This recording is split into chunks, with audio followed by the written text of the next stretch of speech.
This is a mock interview conducted by ForumIAS Academy at New Delhi. The interview panel includes eminent academicians, retired bureaucrats, and other luminaries. The objective of the program is to acquaint the candidate with the format and expectations of the personality test conducted by UPSC.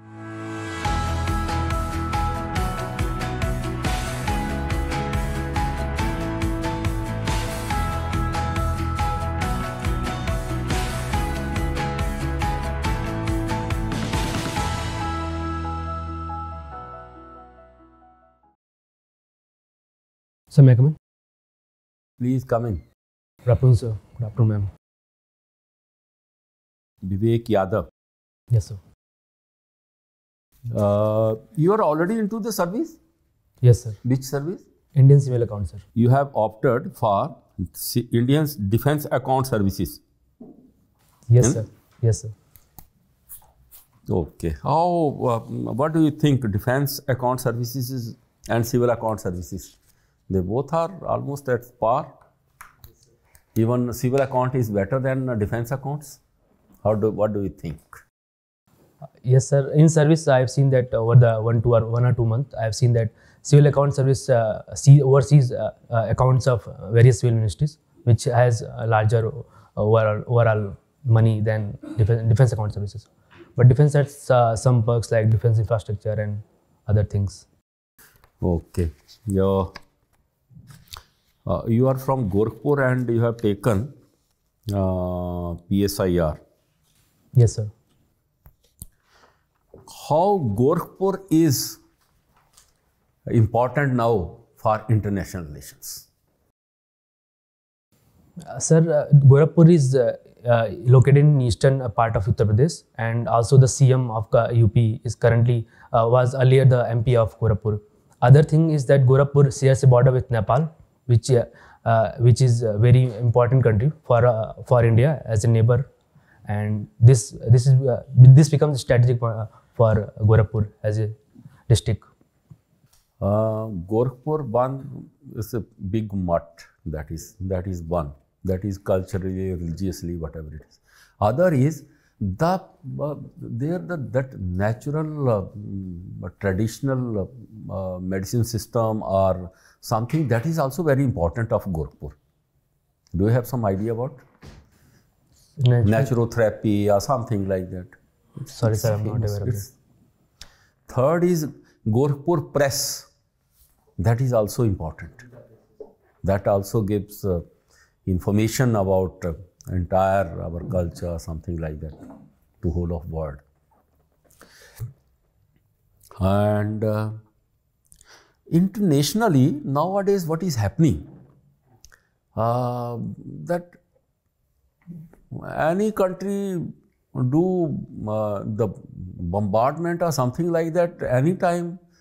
What is this? Whether it is for dominance of our economy or something for just as using old weapons only, so that they, instead of wasting, just throw on some, just for a small cause or something. What do you think? Yes, sir. Recently, we have seen that many countries are resorting to hard power, like bombings and invading other countries. I think it's the old tactics of power play that country use to protect their national interests, and it would be used in the future also. If countries feel that they are being threatened by other powers, they would resort to such old tactics. And America at the moment is not directly interfering, but by dialogue, then by giving weapons or something like that, it is interfering. What is earlier, America was in different mood, always interfere with the directly entering into the territory of other and fighting or something like that. What is, why this strategy has changed? Sir, in my opinion, I would say that US has changed this strategy because of its own domestic as well as international changes. Because internationally, we have seen that US is more competing with China than other players, because it thinks that China has the potential to displace it as a hegemon. Second is domestically, we have seen that there has been a fatigue among the American citizens of going into another country and fighting for their own war. So this has led to change of events. Your father is in agriculture. Yes, sir. And we see these winters are rainless now. Hills are snowless. Maybe climate change or whatever it is. How do you think what we should do now under such situation? Agriculture has to be practiced for livelihood, for commercial, whatever it is. How to get rid of this dryness for the agriculture? Sir, we can deploy measures like irrigation, artificial irrigation techniques like tube wells and other things. It can be increased. Other would be that we could also harness traditional means of irrigating methods like building ponds and other things to store water and use it in dry seasons. And we should also look for more technologically enabled agriculture so that we can produce more using less water. So these are the techniques we can use. Last year, 23, was International Year of Millets. Do you think the time has come that we can replace, or we should replace, or we should think to replace the major wheat crop or even the lowland rice something by millets or something like that? Yes, sir. It is a very welcome move that we should move towards millet and other climate resilient crops. But the thing is that majority of the farmers in the northern belt produce rice and wheat as their major produce. So drastically going to such practice would harm them both economically and as socially. And also I would say that food choices of people are very difficult to change. So it would take time to shift to these crops, millets. So the government is nudging people to shift to such crops because it is very nutrient rich and also it helps the farmers in such a situation where climate change is becoming very precarious. And so internationally, Ukraine is important, especially in the agriculture side. Which are the major products for which Ukraine is important and now that is getting affected? So the major crops that Ukraine was earlier supplying to the world was sunflower, and it was also supplying wheat to the African countries. So this thing has been affected because of the war. Is India affected by this? Yes, sir. India was affected because India imported sunflower from Ukraine. From? Sunflower oil. So from? Ukraine, sir. Ukraine and Russia. Russia did Ukraine now we are not importing at the moment. From where now we are fulfilling the edible oil needs? Sir, as far as I know, sir, India is more importing palm oil instead of sunflower oil to bridge the deficit. From which country? From Southeast Asian countries like Indonesia, Malaysia, and some African countries, sir. We are importing oil, even sunflower oil, from Argentina also, the South American countries. And the reason for that, because the transportation cost is too much, and that is the reason that India's oil intake is getting affected. Vivek, recently we have been seeing a dip in India-Maldives relations. Can you give me a backdrop of why this has happened? Ma'am, the present president of Maldives has been elected because of his campaign of India Out campaign, and he has publicly stated that he would ask India to move out, Indian troops to move out of Maldives. And also there were some ministers who misquoted Prime Minister's tweet on Lakshadweep. That has led to the dip in relationship. What kind of repercussions do you think it will bring to our economic angle? Ma'am, economically, Maldives would be more affected by that because Indian tourists has been a major source of revenue for them. So that would impact them. Just that? Other would be, ma'am, that bilateral cooperation on various issues. You have mentioned that you read existentialist literature. What do you mean by this, and what kind of books do you read?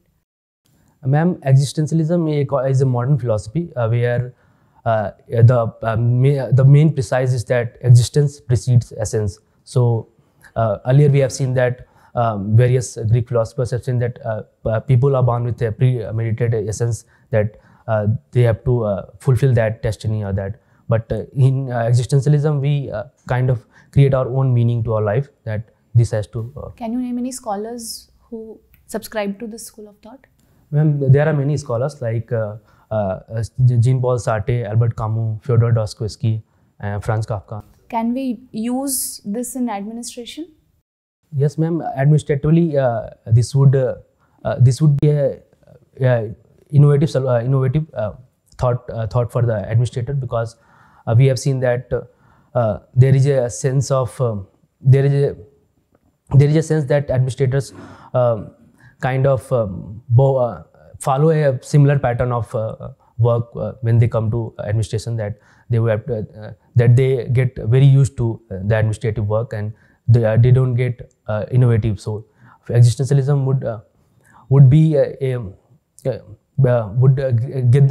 guide to them to get a new create a new meaning for their own administrative professionally.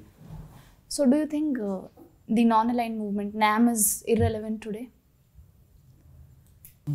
Ma'am, NAM as a movement has been irrelevant for the last 20 to 30 years, but NAM as a philosophy has been very much used. Countries in the global south has been using it to protect their national interests by strategically aligning with countries on the issues that affect them. So this has changed to strategic autonomy or multi-alignment, as we call it today. And what are the repercussions of Sweden joining NATO now? Ma'am, this can have many repercussions. First, that would be increasing the ambit of NATO. That would be an existential threat to Russia, that it would see as a threat. Second would be that the ambit of the NATO umbrella is increasing, and this would be a kind of creating a European security framework, that these countries are coming together for their own protection rather than depending on America, for which traditionally it has been a major security provider for them. Okay. Thank you, Vivek. Vivek. Yes, sir. Sir, India has been trying for a couple of years to conclude FTA deals with UK and has not yet been successful. What are the roadblocks? Sir, there are many roadblocks. First is that the services sector. UK is not fully being transparent with the services, that India wants more young professionals to go to UK to work there. Second is the IPR issue. UK wants the stricter IPR regime in India with respect to pharmaceuticals and that. And third is that we have the FTA negotiation have moved to more qualitative terms, like that Western European countries are more focusing on labor issues and climate change. That is also creating a roadblock in signing FTA. In parallel to FTA, what is this early harvest settlement? Sir, early harvest settlement is a kind of partial FTA where some goods or some services are their tariffs are reduced to see if that can be worked, and then full FTA is signed over a broader range of products. Is it a good thing or a bad thing? So early harvest still is a good thing, because it would enable us to see whether we are benefiting from the FTA, and then we would go on to sign. If we feel that this is beneficial for our economy, then we would go for full FTA. What is investment winter? Sir, investment winter is a kind of dip in investment that startups get venture capitalists generally fund these startups. When they don't get funding easily, then it is called investment winter. Okay, my last question to you. India has sent its naval ships to tackle Houthi rebels. Americans are also there. But why India is not joining hands with Americans? Sir, in my opinion, I would say that India is thinking on long-term perspective, that joining this multilateral framework of prosperity guidance to tackle Houthi rebels would in a kind of involve India if this war prolongs, and it would not be militarily and economically fruitful for India. So India is acting on its own to protect its merchant ships going through the Red Sea. Good. Thank you. So you have done optional political science and international relations. Huh? Yes, sir. Our External Affairs Minister S. Jaishankar Sahab made a statement few days back that Lord Hanuman and Lord Krishna, they were diplomats. They were diplomats. Do you agree with this statement of Jaishankar Sahab that Hanumanji and Krishna, they were diplomats? Yes, sir. If you see there in the epic Ramayana and Mahabharata, they would be considered as a diplomat. So if you consider them as diplomat, I think they would be termed as failed or flopped diplomats, because in both the cases, yes, sir, war took place. Yes, Mahabharata took place and in Ramayana war took place. So the diplomat who could not stop war would be termed as a flop diplomat. Am I right? Sir, calling them a flop diplomat would not be doing justice, because I would say that diplomacy is not only is kind of preventing war, but it is also initially going for the peace, and if they have not been able to achieve peace, then the countries go to war. So, don't you think India is these days nowhere, neither in Russia group or not in USA group? In the name of strategic autonomy, we are virtually nowhere. Maldives almost threatens us on daily basis, such a small country.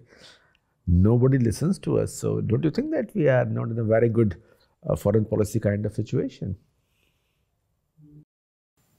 Sir, in my opinion, I would not say that India is not in a very good foreign policy situation, because in the present context, since various powers are emerging and various poles are emerging in the international arena, India is becoming a pole on its own. So, and India is engaging with countries based on its own national interest. So, I would say that.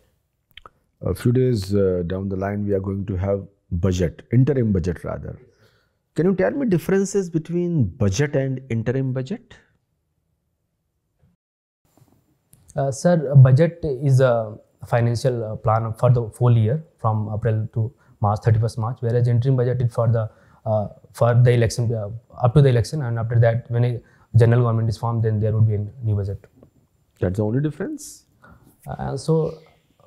Traditionally it is seen that in interim budget there is no major policy that is taken. So it is mainly about the statement accounts of the previous year and some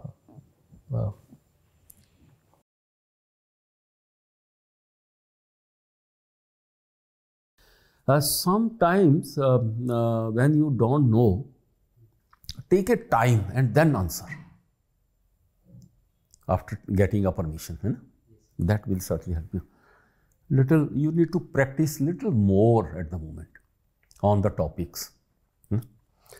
And you have, because you are already there into the job, though it is not mentioned, maybe there also you have to say, once you start saying that you are already selected, then the questions, they will start. Because this will be there with them also. Not after. Then they will start. So, civil accounts, budget, by that time budget will also be over and everything will be there. So, these are the few questions. And secondly, you are to prepare only part 3, 4, 5 services, that's all. First 3 and then IRTS and audit. For that, at least your that particular presentation should be of very highest level. Yes, sir. बाकी service तो ठीक है आपके लिए नहीं है. मैं तो ये भी मानता हूँ कि केवल आपको फर्स्ट 3 के लिए कोशिश करनी चाहिए, but other IRTS and audit account they are also equally important. Yes. So these are the 5 services And for that, interview will certainly matter you a lot. Yes, sir. And I am fully confident that you will get your name into the list.